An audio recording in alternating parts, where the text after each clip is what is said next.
وحشتوني وحشتوني وحشتوني.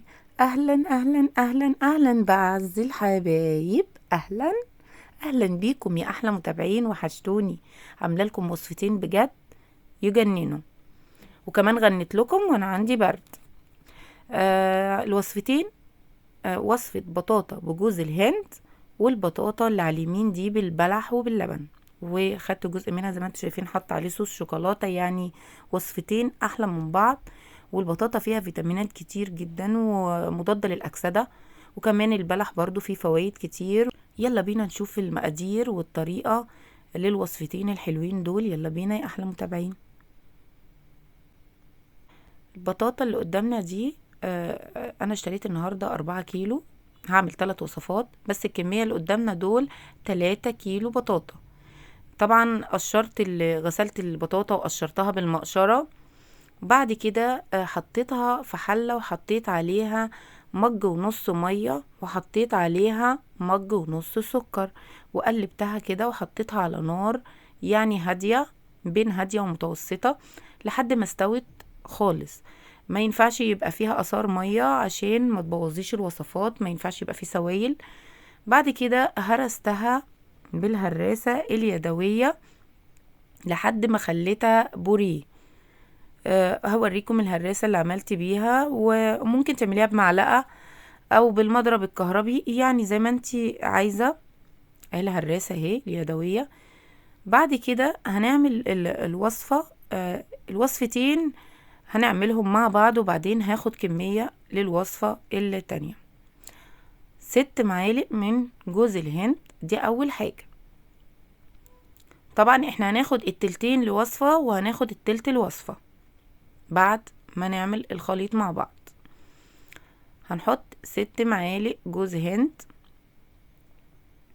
وبعد كده هنحط معلقتين سمنة بلدي.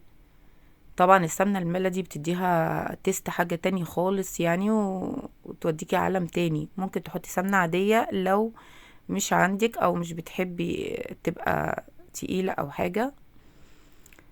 بعد كده طبعا انا هجيب الخلاط وهحط فيه كيلو لبن، عشان دول وصفتين. لو هنعمل وصفة وصفة هتحطي للوصفة اللي هي التلتين البطاطا ديت، اللي هو حوالي 2 كيلو بطاطا، تحطي لها مثلا كيلو الا ربع لبن. حط مج ونص سكر مع اللبن. ده بلح رطب، بلح زغلول طيب، انا كنت حطاه في الفريزر بس دي اخر كمية عندي.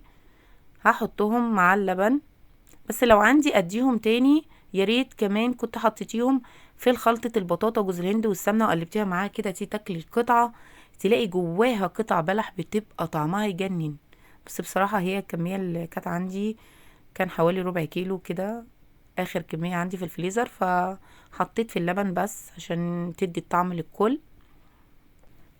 كمان هحط معلقة كيك شيف او معلقة باكنج باودر، ما كنتش حطيتهم. وهحط 3 معالق نشا كبار. طبعا انا لقيتهم مش باينين في التصوير، مش عارفة ليه، بس انا حطيت 3 معالق نشا كبار. كل حاجة بحطها لو عايزة تعرفي للوصفة الواحدة التلت والتلتين. الوصفة اللي هتاخد تلتين يبقى ليها معلقتين، الوصفة اللي هتاخد التلت تبقى معلقة من كل حاجة يعني كده. هنقلب الخليط لحد ما يتجانس واللون الابيض ده يختفي.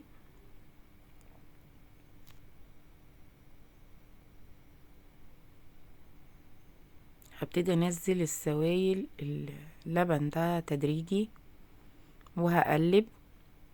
طبعا انا بقلب بالراحة لاني حسيت اني انا محكومة، مش قادرة بقى كده ايه يعني اديها كده بالسريع كده، مش عارفة مش مالكة. فانا قررت ان احط في طبق اكبر.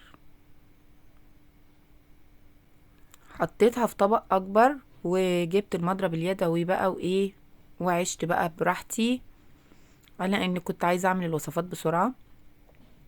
البطاطا على فكرة فيها فوائد كتير، من ضمنها البوتاسيوم ومغنيسيوم والكالسيوم وفيتامين سي، وكمان مضادة للأكسدة بنسبة كبيرة، وبتقينا من امراض كتير، وبتعمل مناعة للجسم، وكمان بتمنع يعني الخلايا السرطانية انها تنشط، فبتقينا من مرض السرطان. سلم يا رب منه، ربنا يحفظنا يا رب. جبت صينية حطيت فيها معلقة سمنة وقلبتها من تحت ومن كل الجناب زي ما انتوا شايفين. بعد كده هنزل الخليط. طبعا انا شلت مجين من الكمية قبل ما انزلها في طبق عشان الوصفة التانية، كمان قلت اخد منها مجين كمان، فهاخد مجين.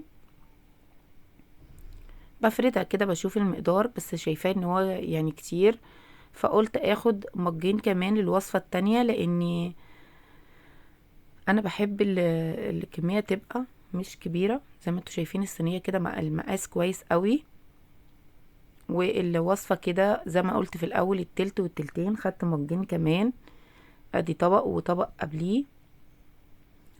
جبت بقى بلح من الرطب دوت، وابتديت اني افتح البلحة نصين، اشيل منها النوايا وافتحها نصين واحط على الوش.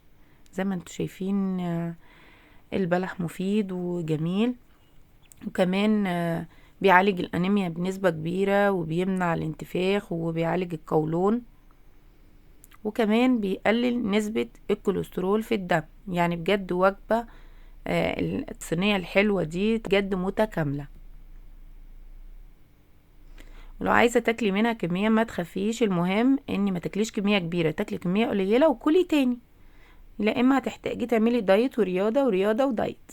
هندخلها الفرن على 180 درجة، 180 على الرف الوسطاني لمدة نص ساعة. تعالوا نشوف الوصفة التانية. معلش تقريبا التليفون فصل فما جابنيش وانا بخلطهم مع بعض.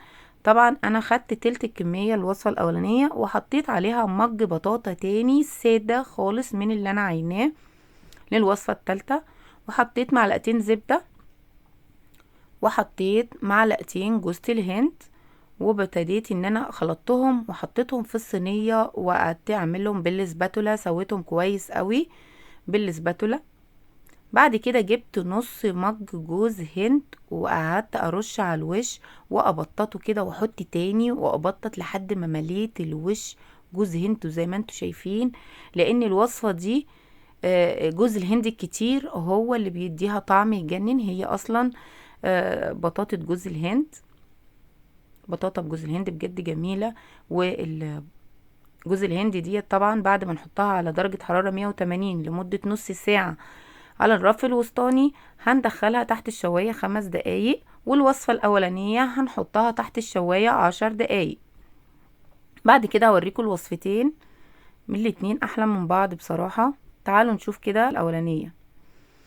طلعت البطاطا اللي باللبن والبلح زي ما انتوا شايفين شكلها يجنن، والبلح باين على الوش اهوت، خد تحميرة. طلعت قطعة فيها البلح واضح زي ما انتوا شايفين ولونها جميل. من من الوصفات المفيدة جدا، يعني فيها كمية فيتامينات بقى من البلح ومن البطاطا لا تعد ولا تحصى يعني، وبيكملوا بعض. يعني البلح بيقلل الكوليسترول، فما كلوا براحتكم. بصوا شكلها جميل ازاي، قطع البلح باينة على الوش. بس طبعا الكمية كانت عندي قليلة، ممكن نحط اكتر من كده هتبقى احسن، ولو حطينا من جواها نفسيها في الخلطة تبقى روعة، تبقى طعمها اجمل. عملت صوص شوكولاتة، حطيت في الخلاط نص كوباية لبن، وحطيت ربع كوباية زيت، وحطيت معلقتين سكر ومعلقة كاكاو خام كبيرة، وضربتهم لمدة 5 دقايق. زي ما انتوا شايفين ادتني الصوص الجميل دوت. ممكن ناكل البطاطا كده وبس بالشوكولاته برضو بطعمها، جربتها بصوص الشوكولاته كده طعمها جميل برضو، جميل جميل. يعني بصوا بقى بطاطا وبلح ومعاها صوص شوكولاته، يعني شوفوا انتوا بقى انا مودياكوا لحد فين مش عارف. يعني اللي عايز يعمل دايت ياكل قطعه، بعديها بقى بفتره ياكل قطعه تاني. يلا ندوق طعم البطاطا بقى مع البلح مع صوص الشوكولاته، حاجه كده لا بجد روعه تجنن.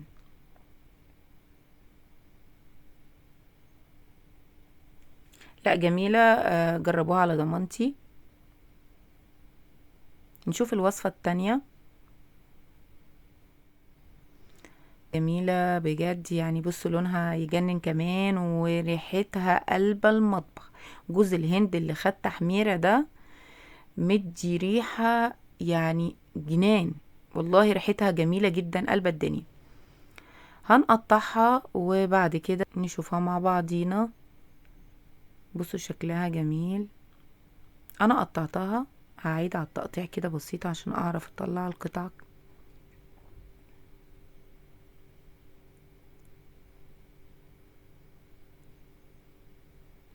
الوصفة دي اولادي بيحبوها جدا جدا، لان بجد البطاطا اللي بجوز الهند دي اما بتحمري البطاطا على الوش بتدي تيست يعني جميل، وبتبقى طعمها خيالي.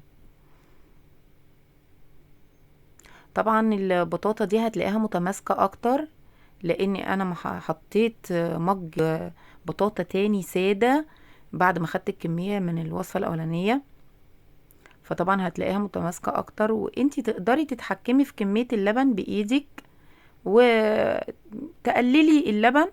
هتلاقيها متماسكة، تزودي اللبن تلاقيها وسط، تزودي اكتر تبقى طرية زي ما انتي عايزة. العبي باللبن في البطاطا ديت، تقدري تعملي زي ما انتي عايزة.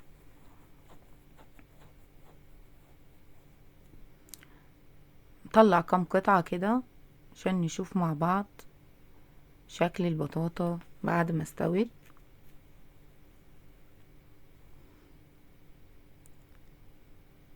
من عشاق انا البطاطا بجد، لان انا عارفة ان هي فوائدها كتير وان هي مضادة للاكسدة بنسبة كبيرة. بصوا شكلها جميل ازاي ولونها جميل. جوز الهند اللي متحمر واخد لون بني كده على الوش، وقلب الدنيا بجد، ريحة جوز الهند قلب الدنيا. طبعا الوصفة دي متماسكة، الوصفة التانية وسط، وممكن تعملي أطرى من كده كمان حسب زي ما قلتلك، تقدري تتحكمي في كمية اللبن. بعد كده هحط في طبق تاني كمية تانية. بصوا البطاطا جميلة، بس بجد ريحتها تجنن، فانا هجيب طبق كده اخد قطعة، لاني بجد بقى خلاص عايزة ادوق. يعني انا لولا الكاميرا انا كنت اخدت الطبق اللي قدامي ده وكلته كله على جنب. بصوا متماسكة ازاي ولونها جميل.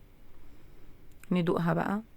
واو، واو بجد، حاجة خيالية، حاجة تجنن، الطعم يجنن. يعني انا عايزة اقعد على جنب كده واكل 4 5 قطع كده. بجد طعمها جميل. جربوها وقولولي رأيكم في الكومنتات، انا بحب اسمع ارائكم. طبعا انا حطيت الوصفتين جنب بعض، والوصفة الاولانية اللي هي بلح وباللبن، وقسمت كمية سادة وكمية بالصوص الشوكولاتة زي ما انتوا شايفين، يعني مليانة كمية فيتامينات كتير. واللي على الشمال دي طبعا اللي بجوز الهند، دي حاجة تانية وطعم تاني خالص. ممكن نعمل وصفات كتير. اهم حاجة بقى ما تنسونيش في اللايك والشير وسبسكرايب للقناة وتفعلوا زر الجرس عشان يوصلكوا كل جديد منها. وكمان تقولي لي رأيكم. باي باي.